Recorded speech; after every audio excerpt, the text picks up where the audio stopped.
Good morning to all of you. As we know, we have been studying about the chapter stress distribution in soil or vertical stresses below applied load. This comes under the unit 4 of geotechnical engineering as per the AK2 syllabus. So in the last lecture, we studied about the Bosniski formula, Westergaard formula. What are the assumptions for both the formula? On what assumptions the formula have been developed by the Bosniski and the Westergaard? So that we have discussed in the last lectures. We have also talked about the vertical stress distribution diagram. How we can plot the vertical stress distribution diagram on the horizontal plane and vertical plane, right? How we can plot stress isobar or pressure bulb, or we can say how we can define the stress isobar. We have also talked about the line load, how we can calculate, how we can determine the vertical stress below the line load. The example of the line load, I have told you that the train is also example of the line load, right? So today we shall talk about some another topic, that is strip loads.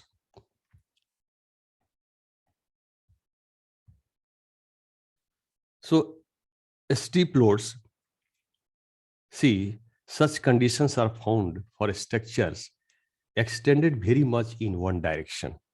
Very much in one direction, we can see such as strip and wall foundations, foundation of retaining walls, embankments, and dams. So all comes under the strip footing or strip foundation.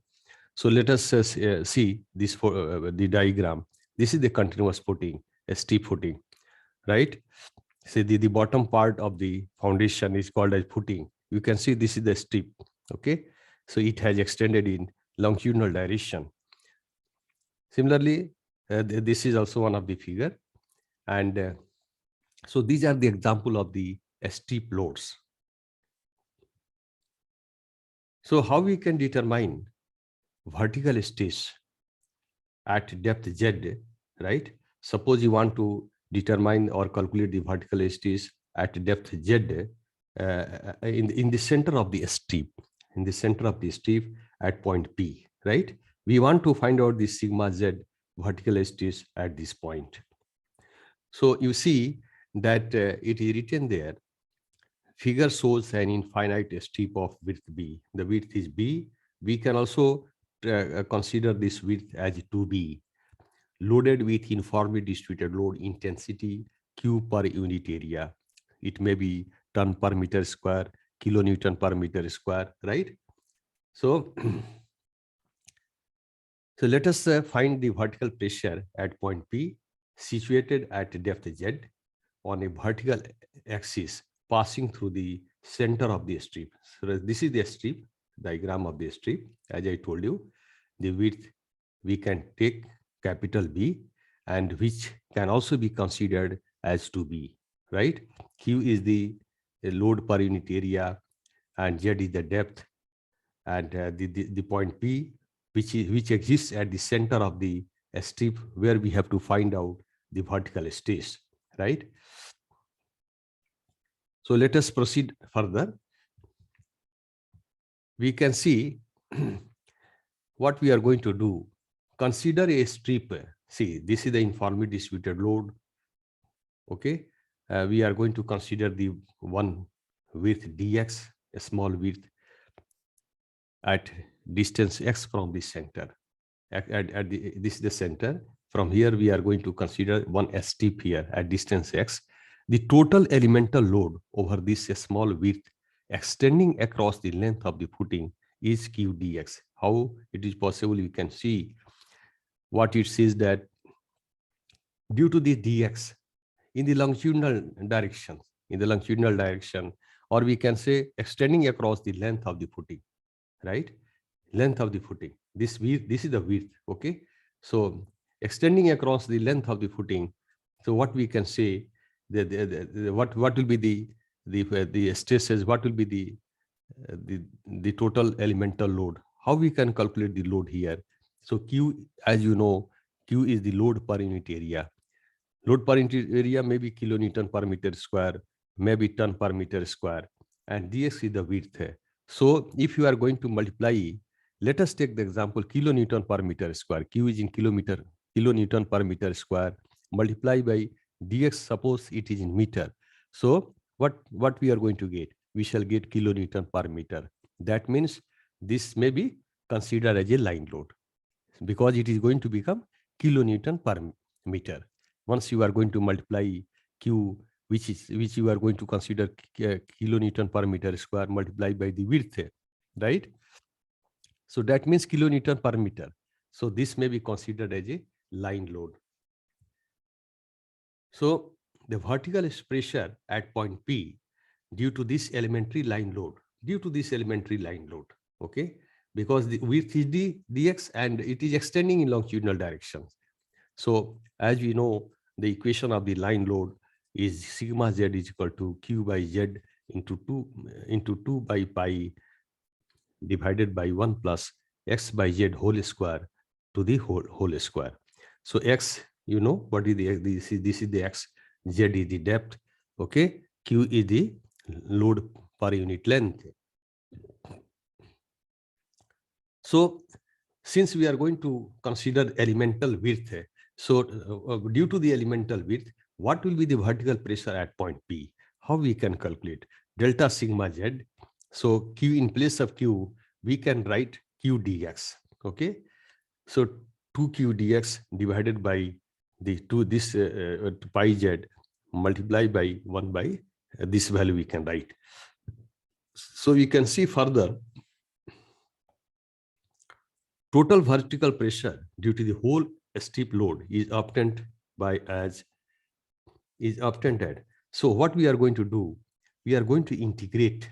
See, actually from here at distance x, we are considering the dx, right? So what we are going to do, we are going to find out total vertical stress at point P due to the whole steep load. So how we can find out? We shall simply integrate these values. So once you are going to integrate, we can get the value sigma z is equal to 2q by pi z multiply by dx. The dx we can write here. You can see we are writing here minus b by 2 to plus b by 2.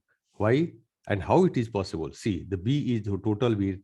So this half width will be b by 2 and this half will be b by 2. So for left hand side we are taking minus and right hand side we are taking plus, right? So minus b by 2 to plus b by 2 we can write. So further you can see, as I told you in the beginning, we can write capital B, total width capital B, or the S2B. This 2B also we can write. So in place of minus B by 2 to plus B by 2, we can also write minus B, because this width is half will be B and this half will be B, right? So this we can write minus B plus B like that. Okay, minus b to plus b. We are going to integrate. So 2q by 5z like that we can write. So this is the equation 1. Now we can see this is the this angle is theta and this is u. This is also angle, u is also angle, right? So this distance is x. So let x by z. X by z means this is the distance. This distance is x. The depth is the z, the angle is u. So tan u is equal to, we can write x by z. Okay. So if you are going to differentiate this, z is constant, right? Z is constant. So what we shall get? Dx is equal to z tan square, tan u. We can, if you are going to differentiate, we can get the value dx is equal to z sec square u du. Once you are going to differentiate this equation. Now, as we have seen in the previous slide, the equation 1, once again I have written the same equation here. So if you are going to substitute the dx here, what we are going to get? We are going to get sigma z is equal to 2q by pi z multiply by 2. Why we are taking multiply by 2? And we are integrating 0 to theta. So theta is the angle half, and the total angle will be 2 theta. Okay. Since this consists of two parts, the half here and half this side. So that's why we are multiplying 2 for both the parts. Okay. So it is going to see, we are going to integrate from 0 to theta. 0, suppose you are going to consider 0 here and then theta. So up to theta, we are going to integrate here. So in place of dx, we can write z sec square u du divided by x by z is equal to tan u. So tan u, so this will become tan square u like that. Okay. Now we can see, once you are going to solve this trigonometrical equations, we can get this value 1 plus cos 2u by 2. And this will become 4q by pi z. So theta, you can see theta also we can write b. B is the half distance, a small b, and depth is the z. So tan theta is equal to b by z. So theta we can also write tan inverse b by z. So now when you are going to solve this equation, this trigonometrical equation, 1 plus cos 2u by 2, it will become cos square u, right? So 4q by pi 0 to theta cos square u to du. So this is the final equation. Once you are going to solve this equation, right, integral equation, sigma z will become q by pi into 2 theta plus sine 2 theta. So this is the vertical stress at the center of the ST footing at point P at depth z, right? So this is the final equation. See, this equation is also important for the numerical point of view, right? So now we shall talk about the next topic, how we can calculate the vertical stress under a uniformly loaded circular area. See, this is a circular area. We can see the example of the circular area. See, this problem may arise in connection with settlement, studies of structures on circular foundation. Circular foundations such as gasoline tank. You can see this is a gasoline tank. Definitely the foundation will be circular. Grain elevators. This is also an example of grain elevators and storage bins. So all are the circular tanks. Okay. So the foundations will be definitely circulars. So if you want to find out the vertical stress at depth z at the center of the circular footing or circular foundation due to this circular structure, how we can calculate? So what is written here? It is assumed that the load is uniformly distributed over the area of the base of the footings. Uniformly distributed, the load of the circular tank. Let us say determine the vertical stress at point P at depth z below the center of a uniformly loaded circular area. This is the circular area, right? This is the foundation, we can say. So let the intensity of the load Q per unit area. Q per unit area means it may be kilonewton per meter square, maybe ton per meter square, right? So intensity is given there, load per unit area, and let us assume the capital R be the radius of the loaded area. Capital R is the radius of the loaded area. So Bosnicky solution, sigma z, Bosnicky equation already we know. So Bosnicky equations, Bosnicky had developed the equation for the point load. So now we can see what we are going to do. We are going to take one elementary width of the thickness dr at distance small r, right? So how we can calculate what will be the area of this elementary ring? So 2 pi r will be the perimeter. 2 pi r into dr will be the area of these rings multiplied by the load. So definitely it will become the point load. So 2 pi r into dr. Definitely it will be, suppose Q is kilonewton per meter square, and this is the area 2 pi r into dr. So meter square into kilonewton per meter squared, it will become kilonewton, right? So Bosniski formula we can apply for the we have seen for the point load. Now we can see further, the load acts at a constant radial distance r. You can see a small r. So this we are going to assume that this load is working on the elementary width at distance r from the point from the point P, from the point P. This is the point P. Okay.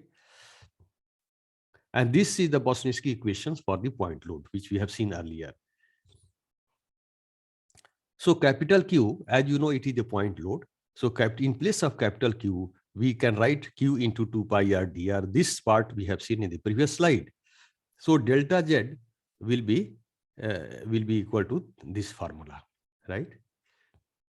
So now we can see this will become 3Q into 2, this 2 will go, 2 pi and 2 pi will go, and then 3Q r dr multiplied by ZQ by Z square plus R square 5 by 2. Okay. So from the above equation, how ZQ is going to come? I think you can solve, and it is very easy. If you are going to solve the equation, it will become Z square plus R square divided by Z square. And this Z square, if you are going to multiply by 5 by 2, right? This Z square go on the top, Z square will go on the top. So if you are going to multiply Z square, multiply by 5 by 2, definitely it will become ZQ. So now we can see, once you are going to integrate this equation, okay, because this vertical stress at point P we have taken for the elementary ring. So if you are going to integrate for the whole area of the circular, for the whole circular area, then what we shall get? 3Q ZQ, 3Q ZQ, it from 0 to R, because this capital R is the total radius. So what we can write here, the r dr will come here, 0 to r, but divided by this value we can write. Okay. So now we can see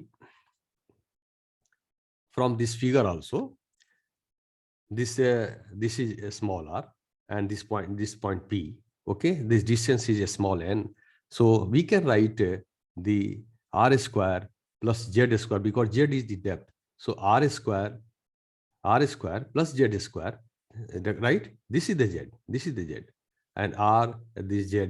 So r square plus z square will be equal to n square. N is the diagonal radius, right? So if you are going to differentiate, because z is constant, so it will not be there. So if you are going to differentiate this equation, it will become r dr is equal to n dn.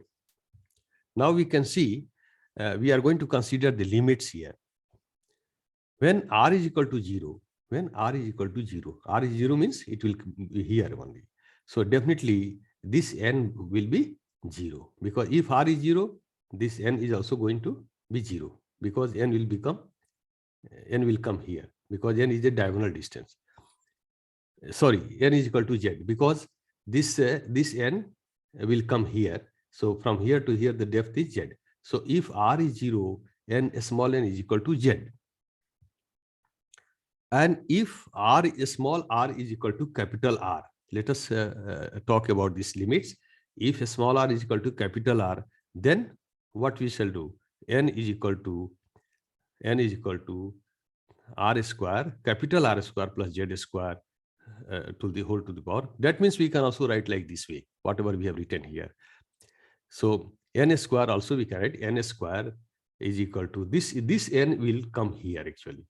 This will become a small n. Okay. So this n will come here.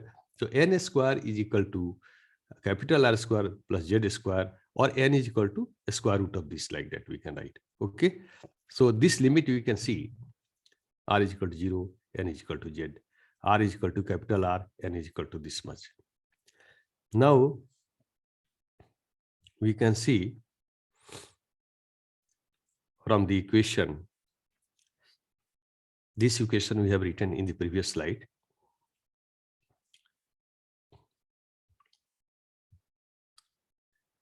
So sigma z is equal to 3qzq.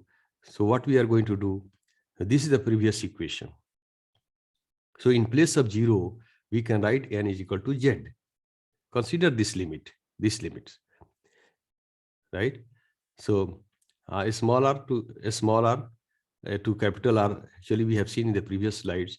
So r in place of 0, r is equal to 0, limit n is equal to z. So z in place, here we can write z, and in place of capital R, we can write, we can see here r square z square, r square plus z square to the whole to the power 1 by 2, or rdr is equal to ndn. Already we have differentiated here, rdr is equal to ndn. So further, this small r and z square, this values already here it has been given. So what we are going to do, this r square z square, we can also write like this, capital R square plus z square.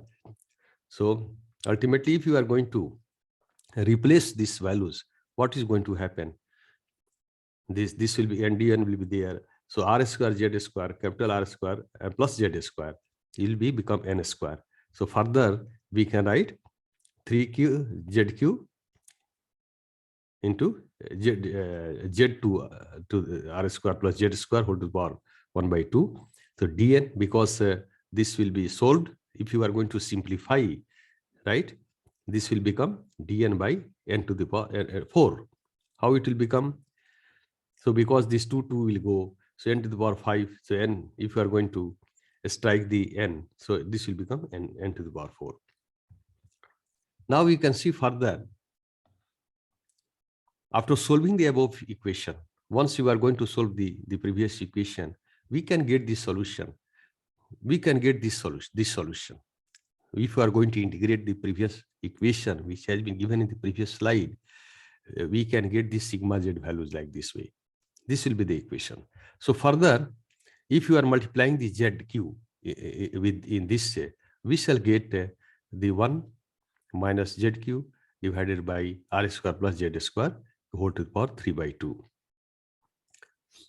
So you can see, we can also write this zq in this form, zq into 2 by 2. We can also write, so further zq, further this part we can write like this way, 1 by 1 plus r by z whole square, right? We can write 1 by r whole square whole to the power 3 by 2, right? We can write this equation, because what we are going to do, we are going to multiply 2 by 2 with the 3. So the z 3 by 2, z to the power 3 by 2, and the further the z by 3 by 2 we can write at the bottom also. Okay, we can bottom also. So further this equation will become in this form. Now you can see this sigma z is equal to ultimately IC into Q, and IC is called as Bosniski influence factor for uniformly distributed circular area or circular load. So IC is already this is the IC, and Q is there. So IC, this is the part of the IC. Now we can see further how we can solve that equation. The influence coefficient IC can be written in terms of angle 2 theta at point P by the load. So this is the 2 theta. So IC, we can, this is the equation which we have seen in the previous slides. IC is equal to this much, right? So tan theta, we can also write, this is the theta, half of 2 theta, and this side theta. So tan theta is equal to, we can write the R perpendicular by base, R by Z. So this in place of R by, if you are going to substitute tan theta in place of R by Z, we shall get this equation, right? And if you are going to solve this equation, trigonometrical equation, 1 by 1 plus tan square 2 theta, then it will become 1 minus cos square theta. Further we can write 1 minus cos q theta. Therefore, sigma z is equal to 1 minus cos q theta into q. So this is the final equation for the circular loaded area, uniformly distributed load on the circular footing, we can say. So this equation is important, also important for the numerical point of view. So this is all about your today topic. Thank you very much. Here, once again, this sigma z we can also write sigma z ICQ as we have seen earlier. So thank you very much. We are going to stop the lecture today. Tomorrow we shall talk about the next lecture. Thank you.